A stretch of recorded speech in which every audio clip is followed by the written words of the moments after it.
So now we're looking at, like, I guess more long-term, what we really want to do with this space, what fits into our expertise, what we're really passionate about. And so now we have fully converted it over to a gym. Yeah. Well, gym / office / podcast area / still the bathroom and laundry area / hey, kids, get out of there because we don't want you playing with the weights and getting hurt. So there's a lot of slashies, but yeah, now it's a gym. Yeah.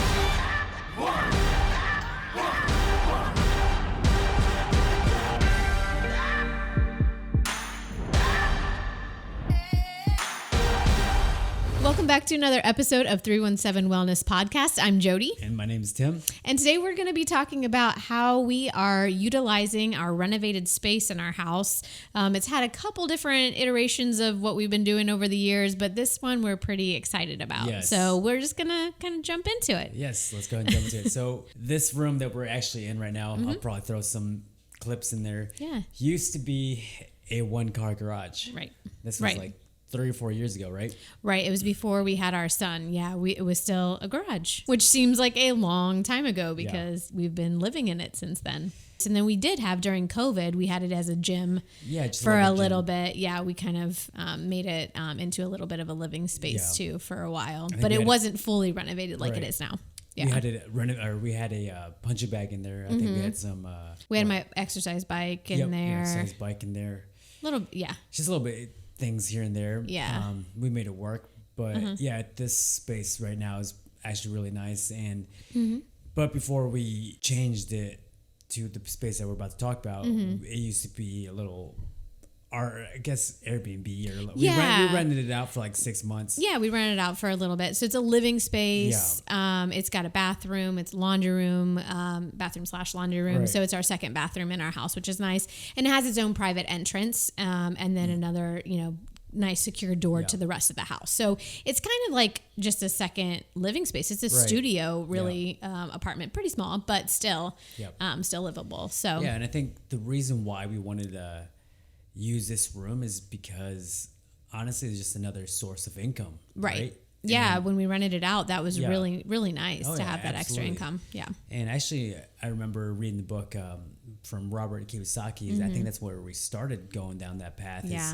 Is him teaching about assets and liabilities. Right. And what I remember is that he was talking about how your house is actually a liability because you're paying the mortgage, you're paying maintenance on stuff, it, things that are broken down, or you're paying taxes on it every single year. Right. So he was talking about your house. People think it's an asset, but it's not. It's not, no. Yeah. But then he made me realize, or I guess I learned like what an asset really is, which is it produces income for you. Right. So we went down the path of like, okay, how can we use this space? How can we use this renovation? Because at the first couple of years, we didn't even think about it. We were just using it as a living room. And that's when we had someone staying here those 6 months. And it was happening. The asset produced that cash flow. So, so then after he moved out, we were thinking about, okay, so now what are we going to do? And we thought about just actually making this into our podcast office area. Yep. And so that's what it's been. We work. So it has been throughout these last couple of years, just been another source of income because we work on our computers, we coach. And I've trained a couple people actually in this space, just a little bit, not anything crazy. So now we're looking at, like, I guess more long-term, what we really want to do with this space, what fits into our expertise, what we're really passionate about. And so now we have fully converted it over to a gym. Yeah. Well, gym / office / podcast area / still the bathroom and laundry area / hey, kids, get out of there because we don't want you playing with the weights and getting hurt. So there's a lot of slashies, but now it's a gym. Yeah. So this gym is pretty much what you would see at a hotel, right? So you got your basic bench, adjustable bench. Right. You have your dumbbells. You have your reformer Pilates. I have my Pilates reformer, which you wouldn't typically see in a gym. Yeah. But we do have like a foam roller, and we have yoga mats, and we have some blocks. Sliders. We've got a couple sliders. TRX is up on the wall. Yep. We've got some kettlebells. I was trying to figure out what the word was for that. Kettlebells. Too, just little lightweight ones, and then we've got our one piece of cardio. Yep. Which is kind of like a wind bike. Bike. So I think you and I were kind of trying to figure out what the best piece of equipment for cardio would be. We didn't want to get a treadmill because both of us don't like running or running at all. No, I like my knees. Yes. And I think a treadmill would have been too big for this space because honestly, this space that we have is less than 100 square feet. Yeah. So we also put in flooring because we want to preserve the flooring that we have in here. So it's 96 square feet. So you can get a lot done in just 96 square feet. Yeah, so, especially if the stuff is kind of portable and you can push. So we push it against the walls and stuff like that when we're not using it. Yeah. So we can definitely do HIIT with that. What do you call it? The wind bike? Is that what you call it? Yeah. So we can do HIIT with that. And then for me, I do a lot of corrective exercise things. So I'm with the Pilates reformer. That's a big one for me because I can do a lot of core repair for women that have had children or just, any kind of like trunk type of surgeries or issues. The reformer is really good for that. So there's a lot we can really do in this space. So why did you want the wind bike? So like I said, my focus on cardio equipment is just to do burst of cardio, I guess. Right. Not steady state. Not steady state because when you're wanting to lose weight, when you're wanting to burn that fat, you want to burn as much calories as you can in a limited amount of time, especially if you're a busy parent, busy dad like I am. Yeah. I don't have time to do, sometimes a full hour and a half workout, so I can just do a little HIIT workout, get 30 minutes in, and I'm done. Yeah. So if I combine something like a fast bursting cardio equipment into my, strength training workout, I'm able to burn the calories, and that's my focus really, just to try to shed the body fat, keep the body fat off, and continue keep burning after I'm done working out too. Yeah, I guess for those who don't know what HIIT is, it's a high intensity interval training, and the main focus, like I said, is just to burn the calories in a short amount of time, and that's what I like to do as well. I don't like to be on a treadmill for an hour, or just even a Stairmaster. Like that's my piece of cardio equipment at the gym. But I don't like to be there for like an hour or so burning calories. I'd rather just do 30-minute high intensity interval training workout and then be done. Right. So. Yeah, for me, I'm the same way. Like if I like row machines, so that was our debate, was to get a row. That one takes up a little bit more space, and then the concern of folding it up if the kids were in here, if it were to fall. Yep. But I like to do sprint intervals just to get the heart rate up as hard, as high as you can, as quick as you can, and then just recovery. That's really what I do for cardio. Yeah. I don't like the I'm not training for anything. It's not like I need a lot of like endurance, as far as like running or something like that. So as long as my heart rate recovery is quick and is good, and then I feel like just the sprint intervals or whatever is good enough. So the bike gets it done for sure. Yeah. My arms were kind of burning after the first time. They weren't used to doing that. So I was just doing like minute intervals. And it had a resistant thing on there. So it gets the job done. Yeah, for sure. The job done. So for sure. I definitely like that piece of equipment.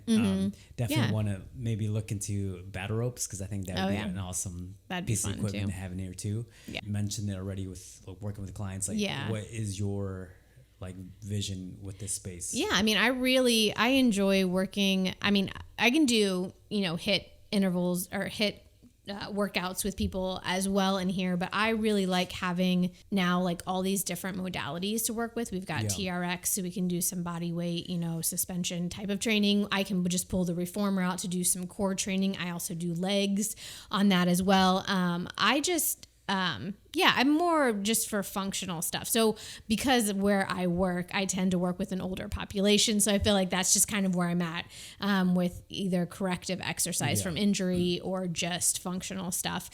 So having the bench is great, and having the range of dumbbells that we have 5, 10, 15, 20, 25, and then you have 40s, which I was like, I'm never going to use those. Those are too heavy. And then on the first day I was like, wait, we need more than 50 or 40. We need some 50s or something. But yeah, I mean, I think there's a lot of different things that we have here to get workouts done. And I'm excited because we can get creative with it too, so it's not like, I mean, one time I might be working with a client just on TRX, like that might be, we're just doing that kind of training. And then maybe the next time it's like, we really need to focus on core. What can we do on the reformer? And then it might be, doing some dumbbells too. So we can progress with what we're doing, which is nice. I mean, we've talked about like a cable rig would be awesome to have, and eventually we'll have that because that's really great for training. You can do so much with cables. Actually, we do have.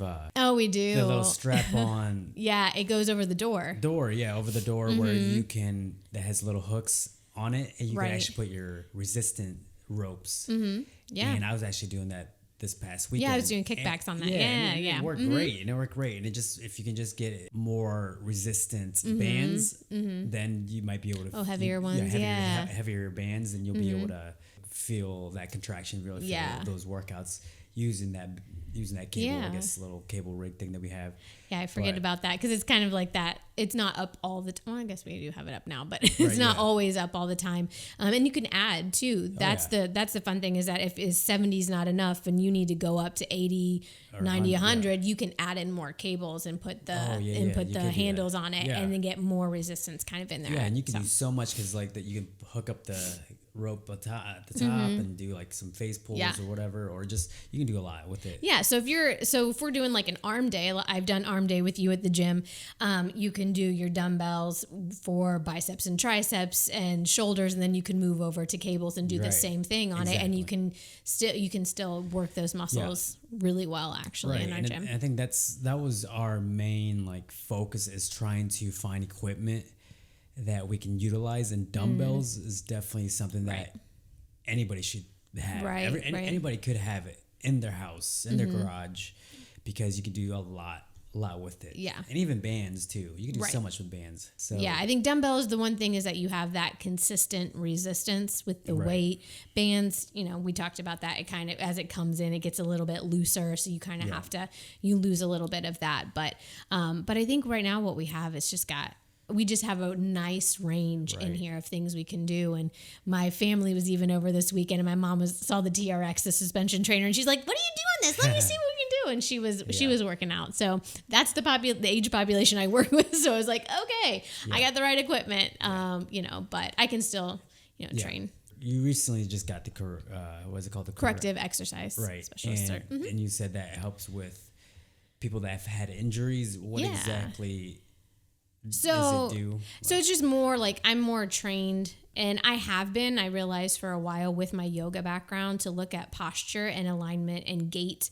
I'm one of those weird people that I will look at your feet when you're walking or standing, and so I can see how your hips rotate, or if there's something going on, or if you're walking, like I can tell if a hip is out of alignment, or your knee might be, something, maybe you have pain in one. Yeah. So that's what I do. It's kind of sometimes weird and almost annoying to me sometimes, just to keep correcting people's posture. But I do assessments for that type of thing. If there's injury, if there's been like a surgery on one knee, or there's been something, you just kind of assess for posture and alignment, see where they're kind of out of alignment, and then work up the strength of wherever they're at. So sometimes if a hip drops, you might have some glute weakness. So then you're going to work with bands. You're going to do more focused glute work in order to get the hips more in alignment and stronger.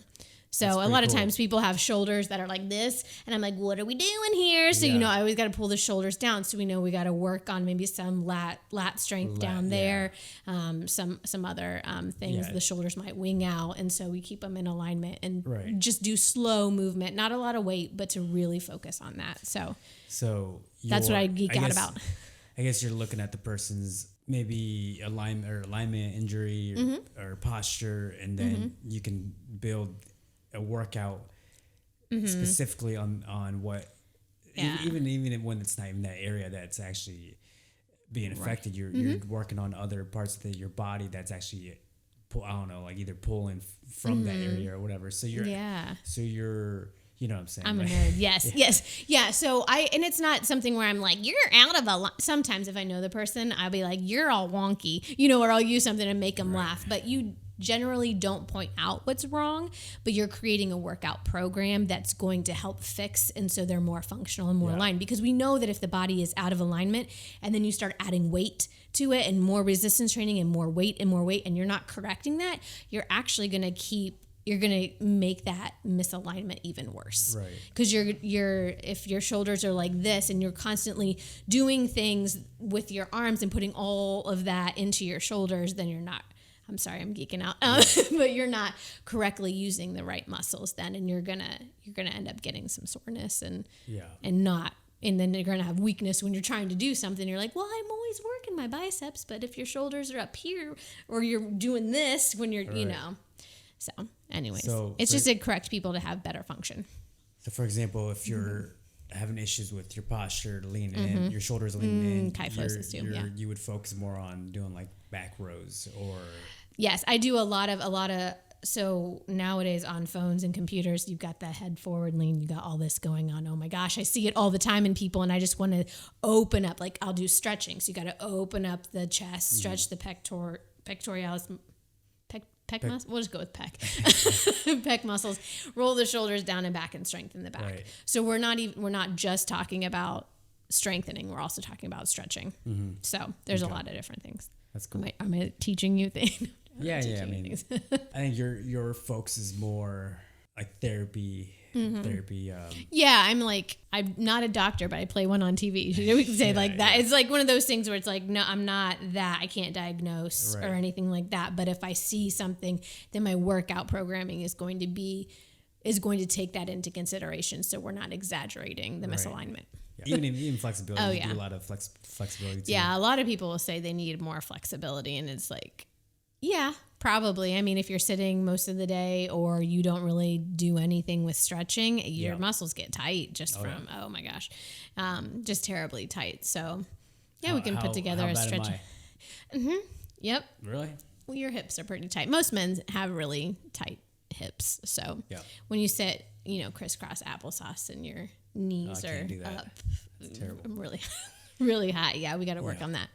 There are other things. I like the corrective exercise, but if there's someone that also is looking at weight loss or just, wanting to build strength, we can do that in here too. Definitely. So we can take a whole variety of people. Yes. So I think that is going to be it for this episode. Do you have anything else? No, I don't think so. Yeah. I'm pretty excited to start training more people and just get creative in here. Because when you go to the gym, you have an idea of what your workout is going to be kind of already. And now I feel like we get to play a little bit. Right. And you can do a lot too with this. So. Yeah.